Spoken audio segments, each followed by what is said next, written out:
assim como o nazismo é um movimento fascista que derivou através do líder Adolf Hitler, e o fascismo derivou-se ali do movimento criado pelo Benito Mussolini, o bolsonarismo é um movimento que derivou do que o Bolsonaro sempre pregou. Então, quando o ministro Luiz Roberto Barroso abre a boca e fala: derrotamos a ditadura, derrotamos a perseguição, a opressão e derrotamos o bolsonarismo, ele está se referindo a isso aí, a uma vertente política que é contra o Estado Democrático de Direito, que é contra a democracia, que é contra a divergência de ideias, e eles estão ficando desesperados, Ivan, porque aquele pânico moral que foi pregado ali pelo Paulo Guedes, que o Brasil viraria uma Argentina em 6 meses e uma Venezuela em 1 ano e meio, tá caindo por terra. A gente está vendo, inclusive, aí até apoiador do Bolsonaro dizendo aí que o Paulo Guedes deveria ser preso, né, por causa desse pânico moral. E é bom que a gente tenha as autoridades atentas a essa situação, porque muitos neonazistas se infiltraram dentro de movimentos de extrema-direita ligados ao bolsonarismo aqui no Brasil, por se identificarem, com o extremismo que esta vertente neofascista propaga. Vamos lá, Miguel, começar trazendo algumas atualizações sobre o caso daquelas pessoas que promoveram o suposto ataque ao Alexandre de Moraes no aeroporto de Roma. Né? Ontem, conforme a gente já havia comentado aqui no jornal, a Polícia Federal havia deflagrado uma operação de busca e apreensão em uma residência do casal Roberto e Andréa Mantovani, né? 2 dos 3 que teriam atacado o Alexandre de Moraes no aeroporto de Roma. E ontem à noite, depois do nosso jornal aqui, veio a informação de que o adido da Polícia Federal na Itália, o adido da Polícia Federal brasileira na Itália, já está em contato com as imagens do aeroporto que foram preservadas após solicitação da Polícia Federal brasileira, né? E, segundo relatos deste agente da Polícia Federal que já teve acesso às imagens, elas comprovam que, de fato, o Roberto Mantovani desferiu um tapa no rosto do filho do ministro Alexandre de Moraes, corroborando com a versão do ministro, né? Porque depois que veio à tona este caso, como não tinha ainda vídeo do ocorrido, muitos começaram a questionar a própria versão do ministro, o que causa estranheza, né? Porque seria se espantasse um ministro do Supremo Tribunal Federal fizesse um relato mentiroso de algo ocorrido dentro de um aeroporto, que é todo monitorado, né? Então, qualquer mentira que ele contasse poderia ser facilmente desmascarada, né?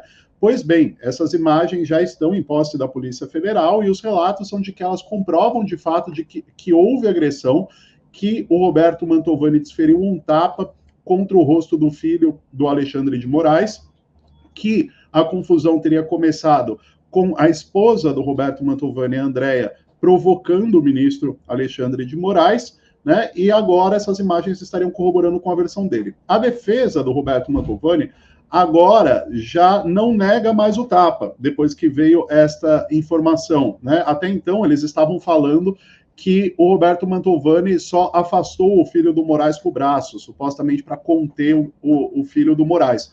Mas agora que essa informação veio à tona de que a imagem comprova o tapa, a defesa alegou que tapa ou empurrão foi um gesto de defesa.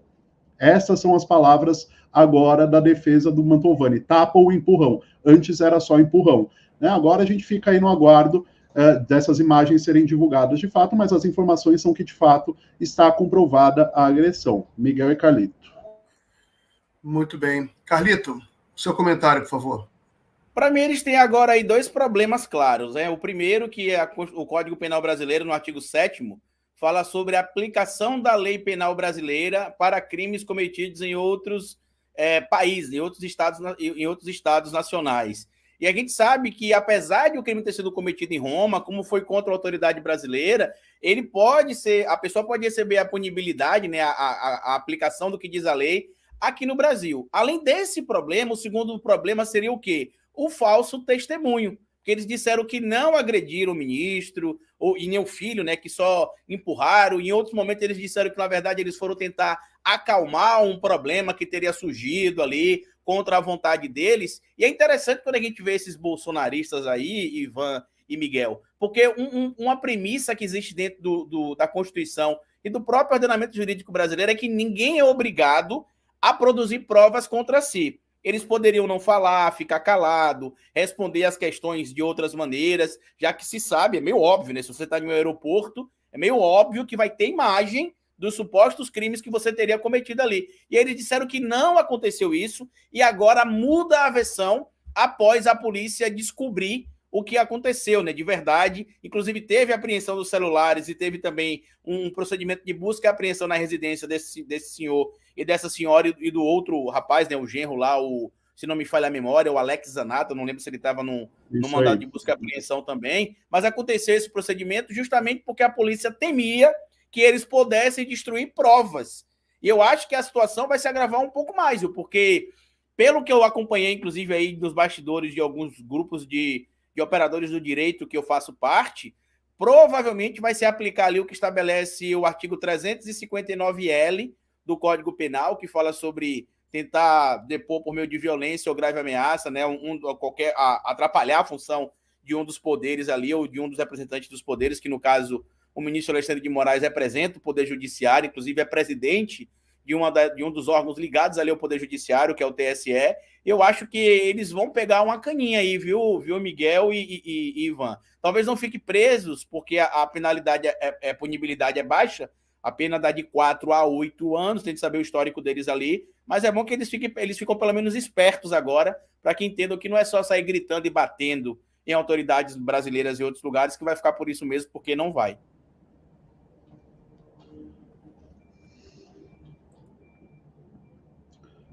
Pois é, e para além disso que o Carlito citou agora, né, que essa busca e apreensão ocorreu, né, para evitar até que eles destruíssem provas, né, e tudo mais, isso tem a ver com uma desconfiança da Polícia Federal de que eles pudessem estar envolvidos com a trama golpista do 8 de janeiro, né, e outros atos golpistas, porque se desconfia que esses ataques a ministros do STF sejam até mesmo orquestrados, né, que bolsonaristas estejam monitorando viagens de autoridades para promover esse tipo de ataque. Né? E até aproveitando o gancho, eu já vou passar para a próxima notícia aqui, que também é mais um exemplo de como o pensamento golpista do 8 de janeiro não acabou. Né? A gente teve os atos do 8 de janeiro, mas todo esse pensamento golpista de violência, de atacar autoridades, de atacar opositores, ele perdura. Né? E o que aconteceu? A gente noticiou na Fórum ontem à noite uma matéria que só havia saído até então em veículos locais aqui do Vale do Paraíba, em São Paulo, que é o seguinte: bolsonaristas da cidade de São José dos Campos, no último dia 9 de julho, atacaram uma equipe de imprensa do jornal O Vale durante uma manifestação bolsonarista que aconteceu naquele domingo de 9 de julho, né? Era uma manifestação, segundo eles, para combater a ditadura e o comunismo do governo do PT, enfim, aquela pauta, aquela bandeira absurda bolsonarista. A equipe do jornal O Vale foi cobrir esta manifestação e foi perseguida, atacada, ameaçada dentro de um parque público, inclusive ao longo dessa manifestação. Então, aconteceu uma semana depois, ou seja, no domingo agora, no último domingo, o mesmo jornal O Vale obteve áudios que são gravações de diálogos entre os bolsonaristas dentro dessa manifestação. E nesse diálogo, eles falam sobre dar tiro em esquerdistas, né? Eles inclusive perguntam quem topa, quem não topa, eles falam que, inclusive nesse diálogo, dá para ouvir uma mulher que passa ali no meio da manifestação com um abaixo-assinado pedindo assinaturas para enviar uma proposta de voto impresso para o Congresso Nacional. E aí um deles diz que fala que isso não adianta mais, que não adianta mais qualquer medida pacífica, que eles têm que dar tiro, né? E aí o outro fala, tô junto, eu topo também, o outro pergunta quem vai aderir. Enfim, é um diálogo bizarro, em que sinalizam ser pessoas que possuem armas, né, e falam em atacar pessoas de esquerda. Né? Eles falam que o modo pacífico não adianta mais.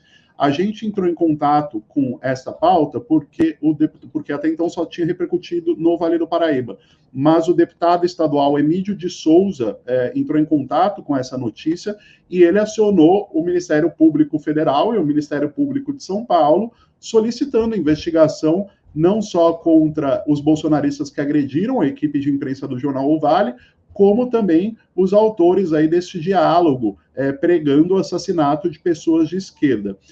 Tem um ponto que chama atenção nessa representação protocolada pelo Emílio de Souza no Ministério Público, que é o seguinte: ele relembra que em outubro do ano passado, no dia de Nossa Senhora Aparecida, também no Vale do Paraíba, os bolsonaristas atacaram uma equipe da emissora da TV Aparecida, né, da TV Católica, inclusive que estava lá cobrindo um ato paralelo do Bolsonaro ao santuário de Nossa Senhora Aparecida. Era um ato dele não oficial, não fazia parte do calendário de Nossa Senhora Aparecida, e os bolsonaristas, tinha bolsonarista bebendo cerveja no meio do ato, né, e aí arrumaram briga, agrediram a equipe de imprensa, todo mundo deve lembrar disso.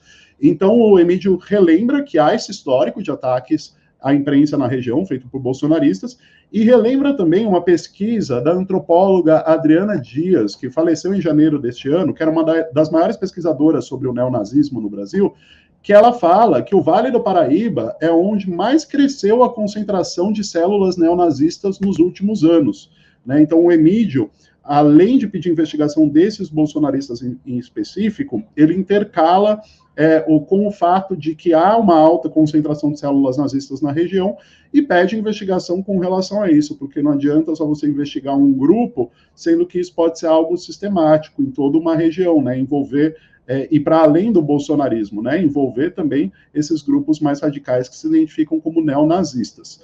Notícia é essa, Carlito.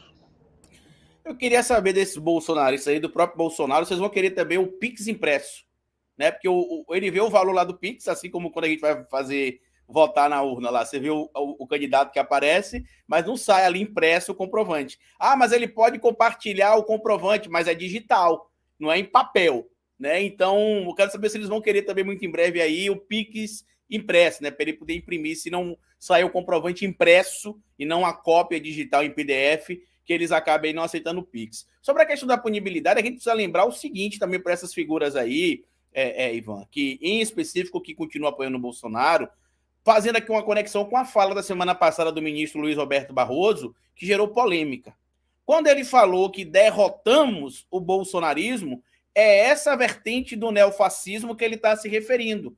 O movimento bolsonarista, a professora Adriana Dias, que eu tive o prazer de participar de lives com ela, inclusive aqui na própria revista Fórum, ela está presente em um dos meus livros, inclusive com um artigo conectando o Bolsonaro às células neonazistas, inclusive. Ela é citada no meu livro, eu tenho o prazer de ter a professora Adriana Dias lá. E aí a gente precisa entender o que é que o ministro falou. Tentaram, inclusive, criar uma confusão, dizendo que ele manifestou-se em relação ao Bolsonaro, e não. Assim como o nazismo é um movimento fascista que derivou através do líder Adolf Hitler, e o fascismo derivou-se ali do movimento criado pelo Benito Mussolini, o bolsonarismo é um movimento que derivou do que o Bolsonaro sempre pregou. Então, quando o ministro Luiz Roberto Barroso abre a boca e fala: derrotamos a ditadura, derrotamos a perseguição, a opressão e derrotamos o bolsonarismo, ele está se referindo a isso aí, a uma vertente política que é contra o Estado Democrático de Direito, que é contra a democracia, que é contra a divergência de ideias, e eles estão ficando desesperados, Ivan, porque aquele pânico moral que foi pregado ali pelo Paulo Guedes, que o Brasil viraria uma Argentina em 6 meses e uma Venezuela em 1 ano e meio, tá caindo por terra. A gente está vendo, inclusive, aí até apoiador do Bolsonaro dizendo aí que o Paulo Guedes deveria ser preso, né, por causa desse pânico moral. E é bom que a gente tenha as autoridades atentas aí a essa situação, porque muitos neonazistas se infiltraram dentro de movimentos de extrema-direita ligados ao bolsonarismo aqui no Brasil, por se identificarem, com o extremismo que esta vertente neofascista propaga. Lembrem vocês, o bolsonarismo ele sobreviverá ao Bolsonaro. Bolsonaro não tem possibilidade de ser candidato por 8 anos, apesar de ainda ter direitos políticos ali, que é até uma contradição, talvez um dia a gente fale isso aqui em outra participação minha aqui em lives também, mas isso mostra que o que o Bolsonaro plantou em semente, semeou, agora está sendo disseminado ali e se ramificando para outras regiões do Brasil. Pois é, verdade. Só aproveitar rapidinho, Miguel, que eu vi aqui um comentário, Free Speech comentou, Adriana Dias presente, e o Carlito Neto falou aí sobre a pesquisa da Adriana Dias.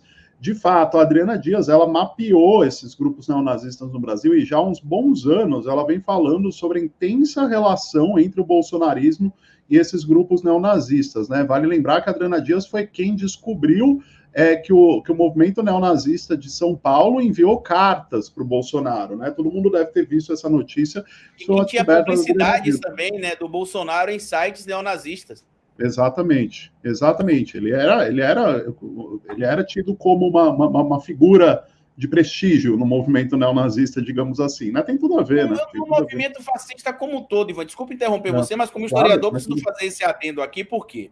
O nazismo, ele deriva ali do fascismo, né? A gente sabe que Hitler ele era fã de Mussolini, inclusive ele relata isso em algumas oportunidades historicamente falando. Então você tem ali o nazismo derivando do fascismo, e você tem no Brasil o Bolsonaro adotando lemas tanto do movimento fascista da Itália, né, o fascismo de Mussolini, quanto o movimento fascista alemão, que seria em tese o nazismo. Ele usou em 2018, no pleito de 2018, um dos lemas adotados pela Alemanha nazista, que eles inclusive diziam que era um trecho que eles tinham tirado do hino da Alemanha para usar como propaganda do neonazismo, que era o Deutschland über alles, né? Desculpa a pronúncia, eu não sou alemão, mas era Alemanha acima de tudo.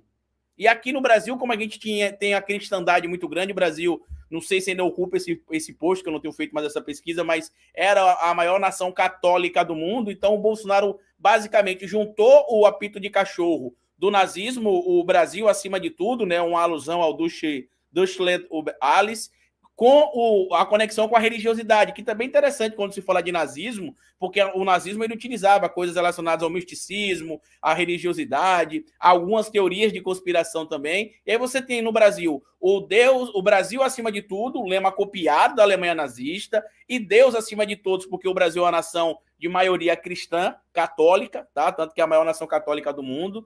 E agora, em 2022, ele adotou o mesmo lema do fascismo de Mussolini: Deus, pátria e família. Então ele não faz questão de esconder essa conexão com o nazismo e com o fascismo. Por isso que, para mim, a fala do ministro Barroso, como historiador, eu estou falando isso aqui agora não como cientista político, para mim tem todo um conceito teórico muito fácil de sustentar. Ele não está se referindo ao candidato Jair Bolsonaro, ele está se referindo ao movimento derivado dentro da extrema-direita, que seria um braço do neofascismo contemporâneo.